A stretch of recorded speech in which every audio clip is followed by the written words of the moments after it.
அர்ஜுனன் கேட்ட கேள்விக்கெல்லாம் பகவான் கண்ணன் வந்து பதில் சொன்னார். அதுக்கு பேர் பகவத்கீதை. அதே மாதிரி உத்தவன் கேட்ட கேள்விக்கும் அவர் பதில் சொல்லியிருக்கிறார். அதுக்கு என்ன பேருனா உத்தவ கீதைன்னு பேர். அது சரி, உத்தவன்னா யார்? கண்ணனுக்கு சின்ன வயசுலேருந்தே தேர் ஓட்டிக்கிட்டு இருந்தவன் அவன் தான். குருஷேத்திர போர் முடிஞ்சது. அதர்மத்தை அழித்து தர்மத்தை நிலைநாட்டி தர்மனுக்கு முடிச்சு விட்டினார் கண்ணபிரான். அதுக்கப்புறம் துவாரகைக்கு திரும்பினார். தான் வந்த காரியம் முடிஞ்சது. அதனால் இளமையிலிருந்தே தனக்கு தேரோட்டியாக இருந்து வந்த உத்தவனை கூப்பிட்டார்.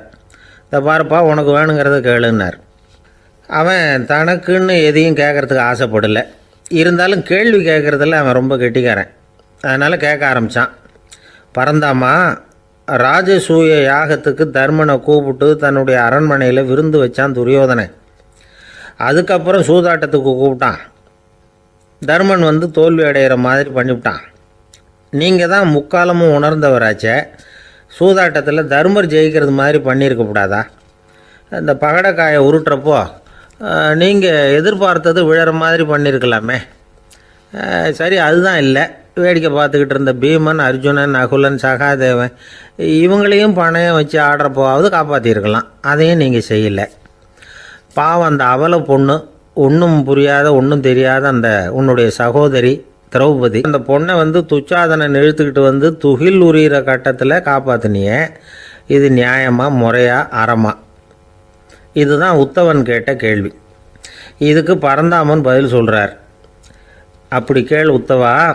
தருமனை வந்து துரியோதனன் வந்து சூதாட அழைக்கும் பொழுது என்ன சொன்னான் தெரியுமா? நான் பணையம் வைக்கிறேன், எனக்கு பதிலாக என்னுடைய மாமன் சகுனி பகடைக்காய்களை உருட்டுவான்னு சொன்னான். உடனே தருமன், எனக்கு பதிலாக என்னுடைய மைத்துனன் கண்ணன் வந்து பகடைக்காய்களை உருட்டுவான்னு சொல்லியிருக்கலாமே. அப்படி சொல்லலை. என்ன செஞ்சான் தெரியுமா? துரியோதனன் கூட சூதாட்டத்துக்கு சம்மதிச்சிட்டோம், கடவுளே இது என்னுடைய மைத்துனன் கண்ணபிரானுக்கு தெரியக்கூடாது அப்படின்னு வேண்டிக்கிட்டான். இதனால் தருமன் வந்து எனக்கு வந்து மனசால் தடை போட்டுட்டான். அதனால் அரண்மனைக்கு வெளியிலேயே என்னை கூப்பிடுவாங்கன்னு நான் காத்துக்கிட்டு இருந்தேன். பீமன், அர்ஜுனன், நகுலன், சகாதேவன், திரௌபதி இவங்களை பணையம் வச்சு ஆடுறப்போவாவது கூப்பிடுவாங்கன்னு பார்த்தேன். அப்பவும் அவங்க என்னை கூப்பிடல, நினைக்கல. திரௌபதியை வந்து துச்சாதனன் கூந்தலை பிடிச்சி இழுக்கிறான். அப்போ கூட அவள் தன்னுடைய உடல் பலத்தால் தடுக்கிறதுக்கு முயற்சி பண்ணாலே தவிர என்ன நினைக்கல. துரியோதனன் சபைக்கு இழுத்து செல்லப்பட்ட திரௌபதி அறநூல்களையும் அரச நீதிகளையும் சொல்லிக்கிட்டு இருந்தாலே தவிர என்ன நினச்சே பார்க்கல. துகில் உரிகிற கட்டத்தில் தான் ஹரி ஹரி கண்ணா பரந்தாமன்னு கூப்பிட்டா. அதனால தான் அப்போ போய் நான் காப்பாற்றினேன் அப்படின்னா பரந்தாமன். அப்படின்னா நீ அழைச்சாதான் போவியா, நீயா போக மாட்டியா அப்படின்னு கேட்குறான் உத்தவன். ஆமாம், நான் கூப்பிட்டா தான் போவேன். மனிதர்கள் செய்யக்கூடிய செயல்களையெல்லாம் அவங்கவுங்க போக்கிலேயே விட்டுட்டு வேடிக்கை பார்த்துக்கிட்டு இருப்பேன். நான் குறுக்கிட்டு வந்து ஒன்றுமே செய்ய மாட்டேன் அப்படின்னா பரந்தாமன். மனுஷன் தவறு பண்ணுனா திருத்த மாட்டியா, சும்மா பார்த்துக்கிட்டு தான் உட்காந்துருப்பியா அப்படின்னு கேட்குறான் உத்தவன்.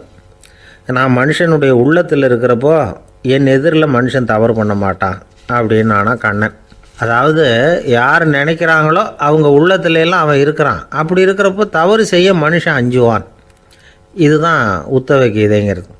இந்த காலத்துலேயும் சில பேர் பகவான் மாதிரி அடுத்தவங்க கஷ்டப்படுறத வேடிக்கை பார்த்துக்கிட்டு இருக்கிறது உண்டு. அன்றைக்கி அப்படித்தான். நடுத்தெருவில் ஒரு திருடனை பிடிச்சி எல்லாரும் சேர்ந்து அடிச்சுக்கிட்டு இருக்கிறாங்க.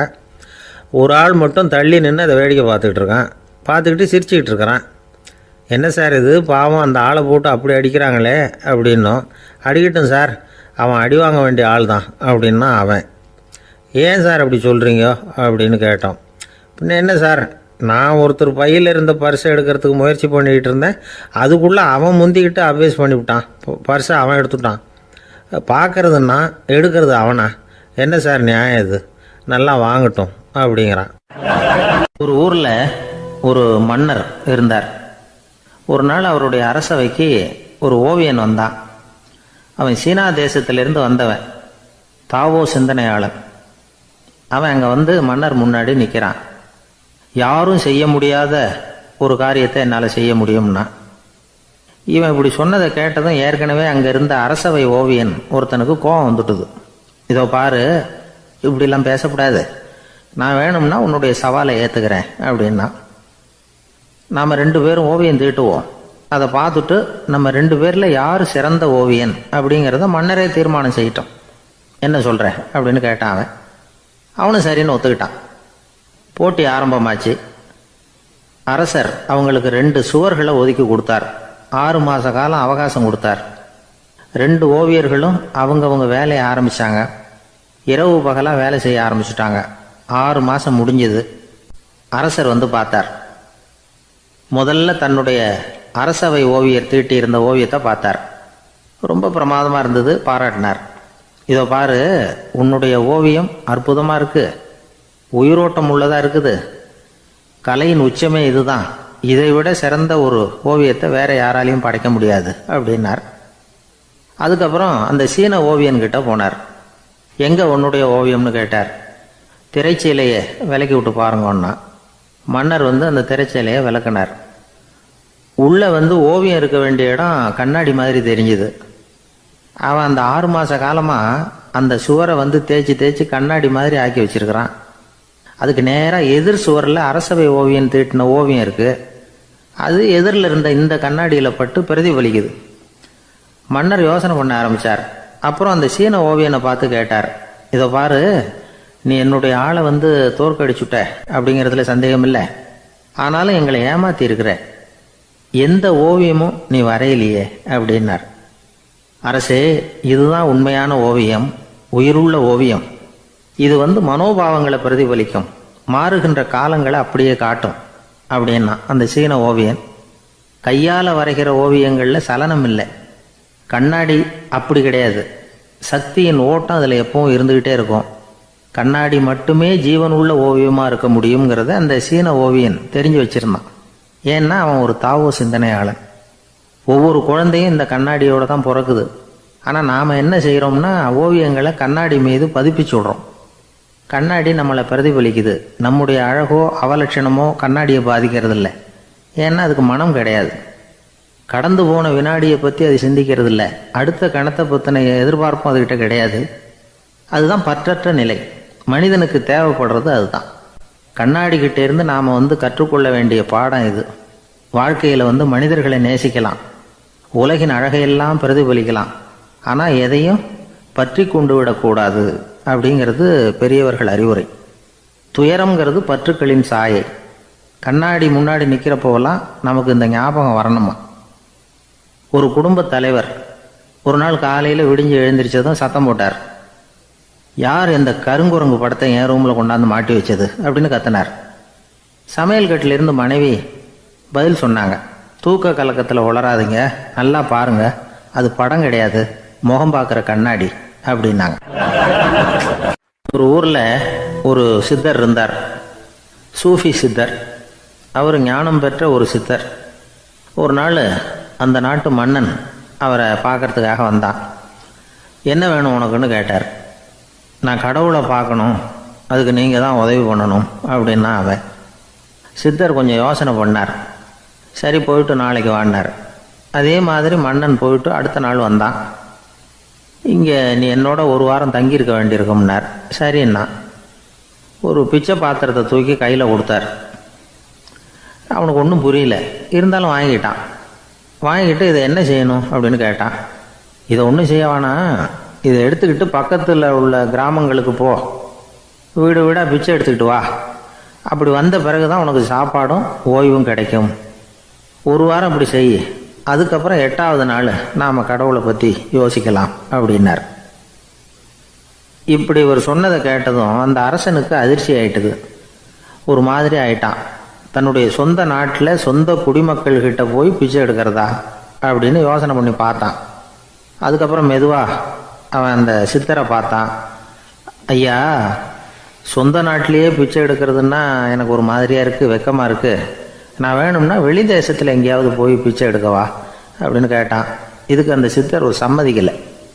இதை பாரு, உன்னால் பிச்சை எடுக்க முடியலன்னா பேசாமல் திரும்பி அரண்மனைக்கே போயிடு, அதுக்கப்புறம் கடவுளை பற்றியெல்லாம் பேசுறதுக்கு என்னை தேடிட்டு வரக்கூடாது அப்படின்னு விட்டார். மன்னன் தயங்கினான். இருந்தாலும் மனசை சரி பண்ணிட்டு சம்மதிச்சான். சரிங்க, 1 வாரம் இங்கே தங்குறேன், நீங்கள் சொல்கிறது மாதிரி பக்கத்து கிராமங்களுக்கு போகிறேன், வீடு வீடாக பிச்சை எடுக்கிறேன், வர்றேன் அப்படின்னா. 1 வாரம் தெரு தெருவாக பிச்சை பாத்திரத்தோடு அலைஞ்சான். சொந்த ஊரில் சொந்த குடிமக்கள்கிட்ட பிச்சை எடுத்தான். 7 நாள் முடிஞ்சுது. 8வது நாள் அந்த சித்தர் மன்னனை கூப்பிட்டார். இப்படி வாழ்னார். வந்தான். இனிமேல் நீ கடவுளை பற்றி என்கிட்ட கேட்கலாம்னார். இனிமேல் கேட்கறதுக்கு ஒன்றுமே இல்லை சுவாமின்னா இவன். ஒரு வார காலம் பிச்சை எடுத்த பிறகு தான் கடவுளை காண முடியும் அப்படின்னு நான் கனவு கூட காணவில்லைன்னா. அப்படின்னா நீ பிச்சை எடுத்த காலத்தில் அப்படி என்னதான் நடந்தது அப்படின்னு கேட்டார் அவர். சுவாமி, ஒரு வார காலம் பிச்சை எடுத்ததில் என்னுடைய ஆணவம் அழிஞ்சுட்டுது. அது இப்போ இருக்கிற இடமே தெரியல. இப்போ அதை காணவே காணோம். பிச்சைக்காரனாக இருந்தப்போ பெற்றதை மன்னனாக இருக்கும்போது பெற முடியாதுங்கிறத புரிஞ்சுக்கிட்டேன் அப்படின்னா மன்னன். அடக்கம் பிறந்தவுடன் தெய்வீக கதவுகள் திறந்து கொள்ளுகின்றன அப்படிங்கிறார் ஓஷோ. நம்மால் ஒருத்தன் ஆணவம் அழியணுங்கிறதுக்காக ஒரு திருவோட்டை எடுத்துக்கிட்டு தெரு தெருவாக பிச்சை எடுக்க ஆரம்பித்தான். என்ன, தெய்வீக கதவுகள் திறந்துதா அப்படின்னு கேட்டார் ஒருத்தர். தெய்வீக கதவு திறக்கிறதுக்கு முன்னாடியே எங்கள் வீட்டு கதவு சாத்திக்கிட்டுதுன்னா. என்னடா சொல்கிறேன்னார்.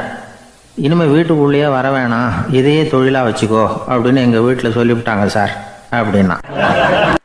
தானத்தில் சிறந்தது எது அப்படின்னு ஒரு கேள்வியை கேட்டு, தானத்தில் சிறந்தது நிதானம் அப்படின்னு அதுக்கு ஒரு பதிலும் சொல்கிறவங்க உண்டு. நிதானம் ரொம்ப அவசியம்.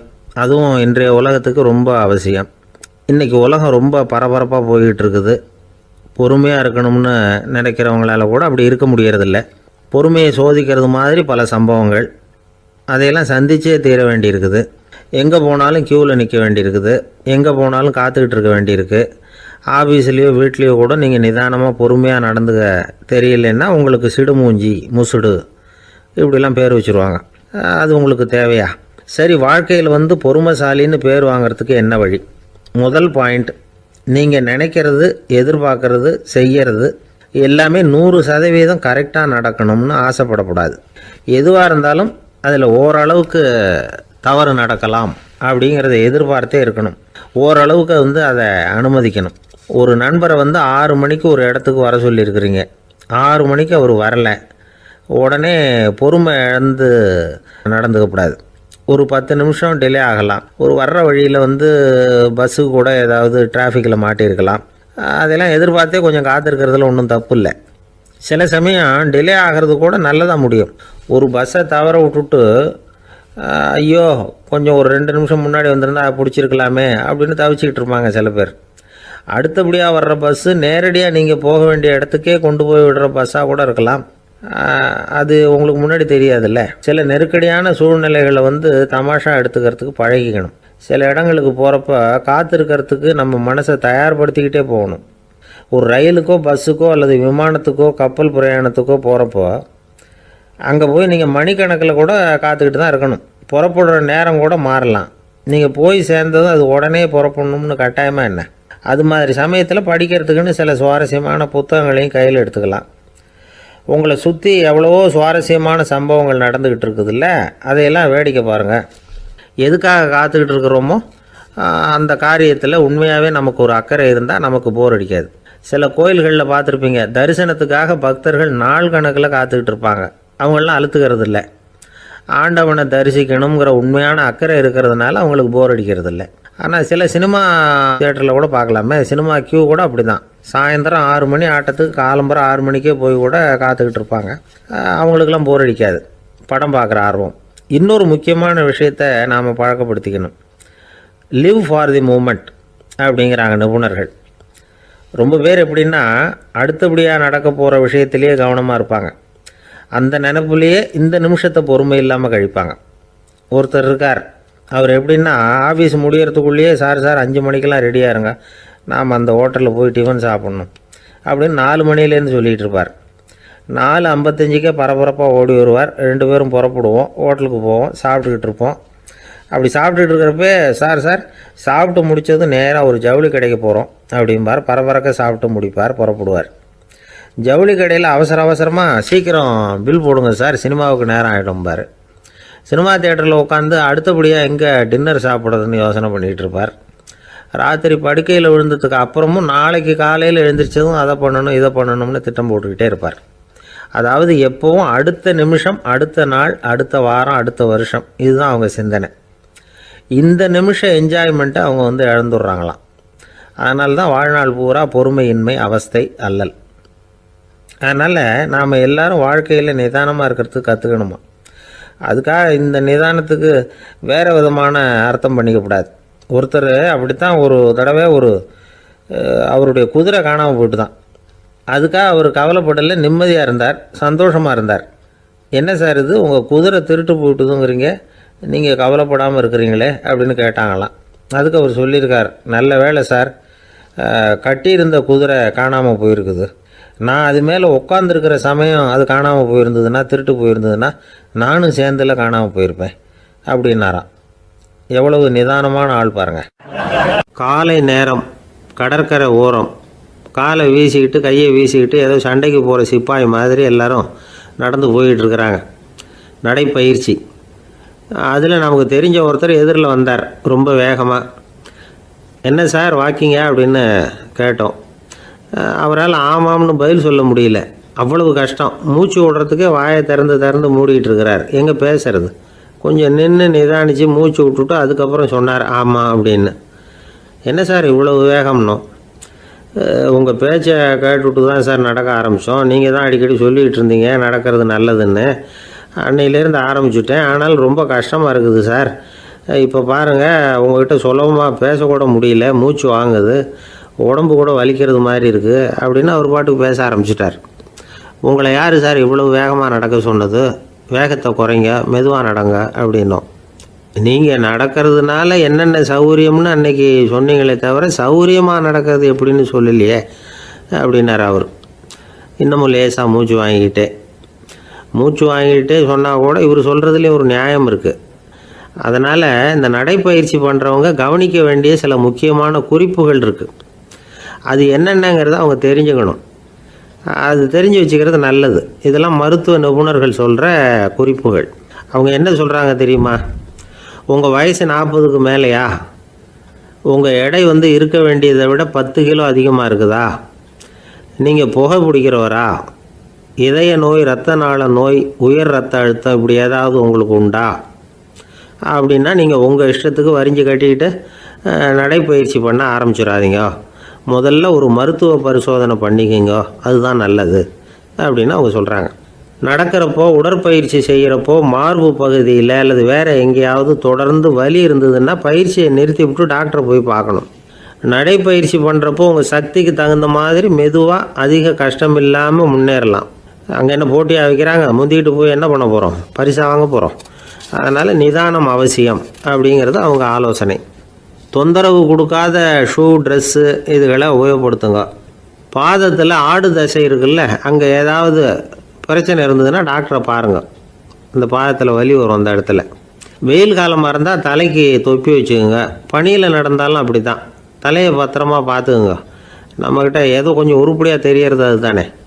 உடற்பயிற்சிக்கு முன்னாடி பின்னாடி பயிற்சி செய்கிறப்போ நிறைய தண்ணி குடிக்கலாமா.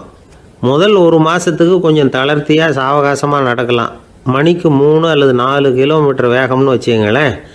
அதுக்கப்புறம் வேகத்தை அதிகப்படுத்தலாம். மணிக்கு 6 அல்லது 8 கிலோமீட்டர் அளவுக்கு நடக்கலாம். நல்லா கையை வீசிக்கிட்டு நடக்கணும். மூச்சு விடுற எண்ணிக்கை அதிகரிக்கணும்.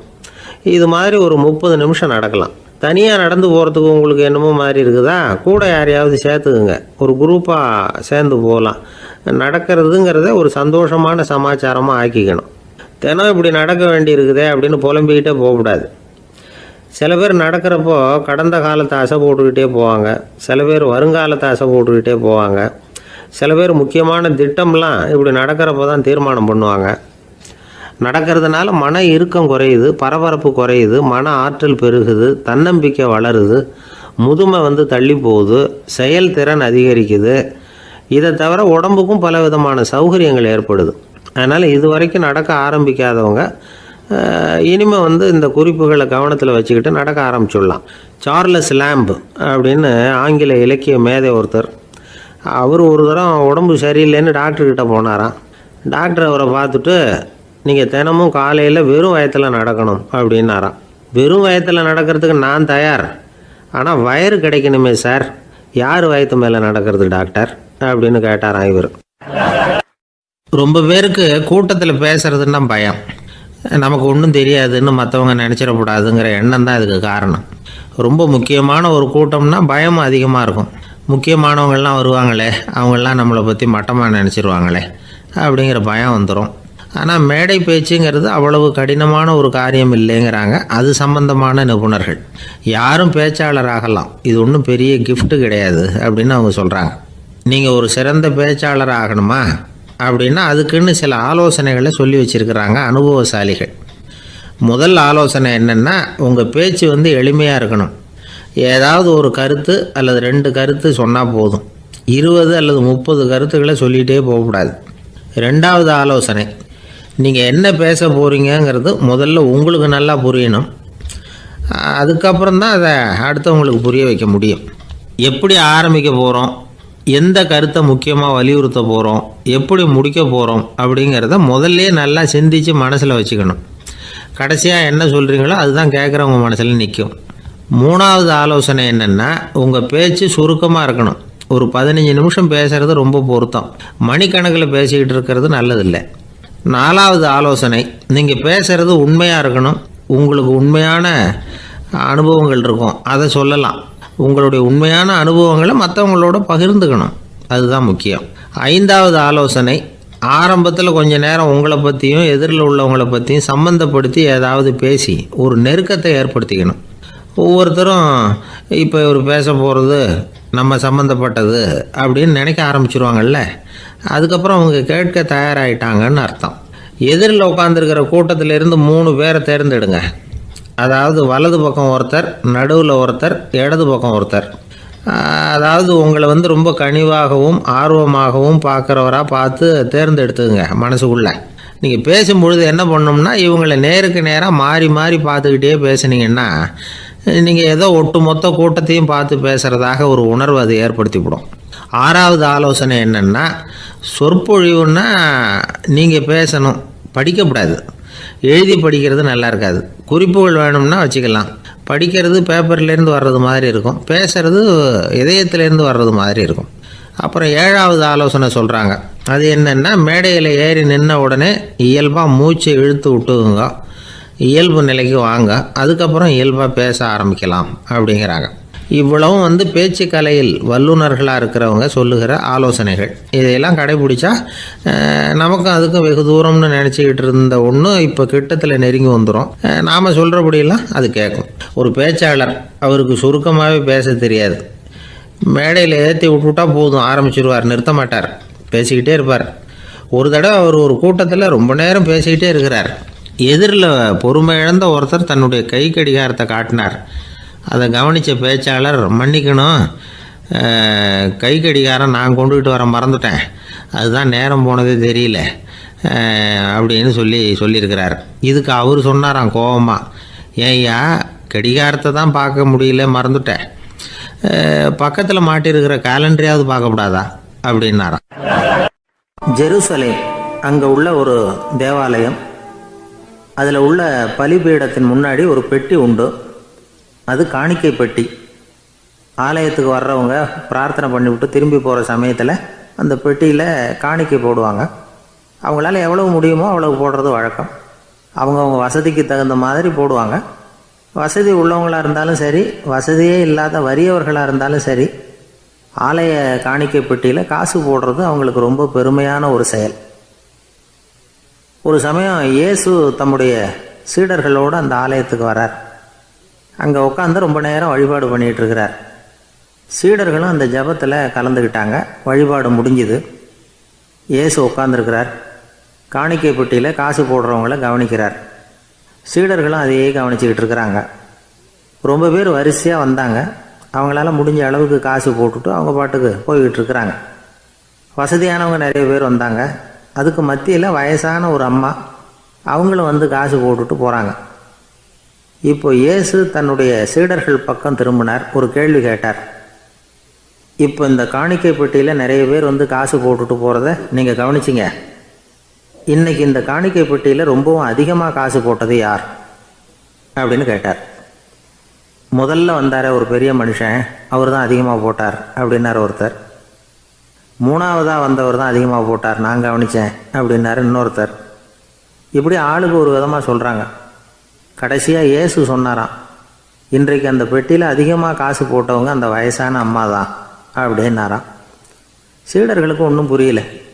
அந்த அம்மா ரொம்பவும் ஏழையாச்சே, அவங்க எப்படி அதிகமாக காணிக்கை செலுத்த முடியும் அப்படிங்கிறது அவங்க சந்தேகம். இயேசு விளக்குனார். நிறைய பேர் வந்தாங்க, நிறையவே காசுகள் போட்டாங்க, அது உண்மைதான். ஆனால் அந்த அம்மா என்ன பண்ணாங்க கவனிச்சிங்களா? வந்தாங்க, தன்னுடைய காசு பையை திறந்தாங்க, அப்படியே கொட்டுனாங்க. அதில் இருந்தது 2 காசுகள் தான். அந்த 2 காசும் காணிக்கை பெட்டியில் விழுந்துட்டுது. மற்றவங்கள்லாம் தங்கள்கிட்ட இருந்த செல்வத்தின் ஒரு சிறு பகுதியை எடுத்து பெட்டியில் போட்டாங்க. ஆனால் இந்த அம்மா தன்கிட்ட என்ன இருந்ததோ அதை அப்படியே போட்டுட்டாங்க. தன்னுடைய பிழைப்புக்காக வச்சுருந்த அவ்வளவையும் இழக்கிறதுக்கு தயாராகிட்டாங்க. அவ்வளவு தாராள மனசு அவங்களுக்கு. அதனால் அவங்க செலுத்தின காணிக்கை தான் அளவில் அதிகம் அப்படின்னார். விலை மதிப்பில்லாத முத்து புதையல் ஒருத்தனுக்கு கிடைக்க போகுதுன்னு வச்சுக்கோங்க. அதன் மதிப்பை உணர்ந்தவன் என்ன பண்ணுவான்? அதை அடையிறதுக்காக தன்கிட்ட இருக்கிற எதையும் கொடுக்கறதுக்கு தயாராக இருப்பான் இல்லையா? அது மாதிரி தான் இதுவும் அப்படின்னார். உலக மதிப்பீடுகளை துரும்பா தூசியாக மதித்து அதையெல்லாம் உதறி விடுகிறவன் இறையருள் அப்படிங்கிற இணையில்லாத செல்வத்தை பெறுகிறான் அப்படிங்கிறது இதில் உள்ள கருத்து. இறைவனுக்காக இழப்பதுன்னா துன்பப்படுகிறவர்களுக்காக, ஏழைகளுக்காக, ஏதுமற்றவர்களுக்காக இழப்பது அப்படின்னு அர்த்தம். உங்கள் அயலானுக்கு நீங்கள் என்ன உதவி செய்தாலும் அதை எனக்கே செய்கிறீர்கள் அப்படின்னு இயேசு சொல்லியிருக்கிறார். அடுத்தவங்களுக்கு உதவணுங்கிற குணம் இன்னைக்கு ரொம்ப குறைஞ்சி போச்சு. ஒருத்தன் வாழைப்பழத்தோல் வழுக்கி கீழே விழுந்துட்டான். பக்கத்தில் இருந்த நண்பன் உடனே அவனை தூக்கிக்கிட்டு போய் ஆஸ்பத்திரியில் சேர்த்துட்டான். அதுக்கப்புறம் சொன்னான், நீ அந்த வாழைப்பழத்தோலில் காலை வைக்க போகிறத முன்னாடியே நான் கவனிச்சுட்டேன் அப்படின்னானா. அப்படின்னா அப்போவே நீ எனக்கு உதவி செஞ்சுருக்கலாமே அப்படின்னானா அவன். நான் டாக்டருக்கு உதவலாம்னு நினச்சிட்டேன் அப்படின்னா இவன். ஒரு பள்ளிக்கூடம் வகுப்பு நடந்துக்கிட்டு இருக்கு. ஆசிரியர் பாடம் நடத்திக்கிட்டு இருக்கிறார். நடத்தி முடித்த உடனே கேட்டார், மாணவர்களே, இதுவரைக்கும் நான் நடத்தின பாடத்தில் உங்களுக்கு ஏதாவது சந்தேகம் இருக்கா அப்படின்னு கேட்டார். அப்புறம் ஒவ்வொருத்தராக கேட்டார். ஒரு மாணவன் எழுந்திரிச்சான். சார், எனக்கு சந்தேகம் எதுவுமே இல்லைன்னா. ஏன்னு கேட்டார். ஏன்னா எனக்கு நீங்கள் நடத்தின பாடம் தெளிவாக புரிஞ்சுட்டுது, அதனால் சந்தேகம் வரலன்னா. இன்னொரு மாணவன் எழுந்திரிச்சான். சார், எனக்கும் சந்தேகம் எதுவும் இல்லைன்னா. ஏண்டான்னு கேட்டார். ஏன்னா எனக்கு நீங்கள் நடத்தின பாடம் எதுவுமே புரியல, அதனால் சந்தேகம் வரல அப்படின்னா. இந்த இடத்துல நாம் கொஞ்சம் சிந்திச்சு பார்க்கணும். இந்த உலகத்தில் எல்லாம் புரிஞ்ச ஒருத்தனுக்கும் சந்தேகம் வராது, எதுவுமே புரியாத ஒருத்தனுக்கும் சந்தேகம் வராது. அறகுறையாக புரிஞ்சுக்கிட்டவன் இருக்கான் பாருங்க, அவனுக்கு தான் அடிக்கடி சந்தேகம் வரும். ஆக மாணவர்களை இந்த 3 வகையாக பிரிக்கலாம். அதே மாதிரி தான் மனிதர்களையும் 3 வகையாக பிரிக்கிறாங்க ஆன்மீகவாதிகள். ஒரு ஆன்மீக பெரியவர் என்ன சொல்கிறார் தெரியுமா? இந்த உலகத்தில் 3 வகையான மனிதர்கள் இருக்கிறாங்களாம். முதல் வகை எப்படி தெரியுமா? இவங்களுக்கு எதையும் தெரிஞ்சுக்கணுங்கிற அவசியமே கிடையாது. ஏன்னா அவங்களுக்கு எல்லாமும் தெரியும். இவங்க ஞானத்தின் முழு வடிவாக இருக்கிற காரணத்தினால அவங்களுக்கு எந்த சந்தேகமும் இல்லை, எந்த கேள்விகளும் கிடையாது. இந்த நிலையில் இருக்கிறவன் கிருஷ்ணன். எல்லாத்துக்கும் விட தெரிஞ்சுக்கிட்ட நிலையில் அவன் விடையாக மாறிவிட்டான் அப்படின்னு சொல்லுவாங்க. 2வது நிலையில் இருக்கிறவன் அர்ஜுனன். இவனுக்கு எப்போ பார்த்தாலும் கேள்விதான், சந்தேகம்தான். பதில் சொல்ல சொல்ல அவனுக்கு இருக்கிற சந்தேகமும் அதிகமாகிக்கிட்டே இருக்கும், குறையவே குறையாது. அர்ஜுனன் மாதிரி உள்ளவங்க எப்பவும் கேள்வி கேட்டுக்கிட்டே இருப்பாங்க. ஒரு கேள்விக்கு விட கிடைச்சுட்டுன்னு வைங்க, உடனே இன்னொரு கேள்வி அவங்ககிட்ட இருந்து வரும். கிருஷ்ணனுடைய நிலை எப்படின்னா அது கேள்விகளே அற்ற ஒரு நிலை. அர்ஜுனனுடைய நிலை எப்படின்னா அது கேள்விகளை தவிர வேறு எதுவும் அற்ற ஒரு நிலை. இவங்களை தவிர இன்னொரு ஆள் இருக்கிறான், அவனுக்கும் கேள்விகள் அற்ற ஒரு நிலை தான். அவன் யாருன்னா துரியோதனன். இவனுக்கு தெரிஞ்சுக்கணுங்கிற எண்ணமே சுத்தமாக கிடையாது. ஆவலே இல்லைங்கிறதுனால அதை புரிஞ்சுக்கணுங்கிற அவசியமும் இல்லை. அதனால் அவனுக்கு கேள்விகள் அற்ற ஒரு நிலையில் அவன் இருந்துக்கிட்டு இருக்கிறான். எல்லா பதிலும் தெரிந்து கொண்ட நிலையில் கிருஷ்ணனும் கேள்விகள் அற்ற நிலையில் இருக்கிறான். தெரிஞ்சுக்கணுங்கிற ஆவலே இல்லாத துரியோதனனும் கேள்விகள் அற்ற நிலையிலே இருக்கிறான். இப்படியும் இல்லாமல் அப்படியும் இல்லாமல் 2ம் கெட்ட நிலையில் இருக்கிறானே, அவன் தான் அர்ஜுனன். அதனால் பெரியவங்கள்லாம் என்ன சொல்கிறாங்கன்னா, இந்த உலகத்தில் அர்ஜுனன்களாக இருக்கிறவங்க ஒன்று துரியோதனனாக மாறிடணும், இல்லைன்னா கிருஷ்ணனாக மாறிடணும். இதை தவிர வேற வாய்ப்பு இல்லை. துரியோதனன் மாதிரி உள்ளது விலங்கு நிலை, கிருஷ்ணன் மாதிரி உள்ளது தெய்வ நிலை. அர்ஜுனன் விலங்காவும் ஆக முடியல, தெய்வமாகவும் ஆக முடியல. இப்படி ரெண்டும் கெட்டானா இருக்கிற வரைக்கும் இந்த கேள்விகளும் பிரச்சனைகளும் இருந்துக்கிட்டே தான் இருக்கும். இதுதான் பெரியவர்கள் சொல்லுகிற அனுபவ உண்மை. ஒரு ஆசிரியர் ரொம்பவும் விரிவாக விளக்கமாக பாடம் நடத்தின பிறகு மாணவர்களே ஏதாவது சந்தேகம் இருந்தால் கேளுங்கன்னாராம். ஒரு மாணவன் எழுந்திரிச்சான். சார், எனக்கு ஒரு சந்தேகம்னா. என்னன்னு கேட்டார். இது வரைக்கும்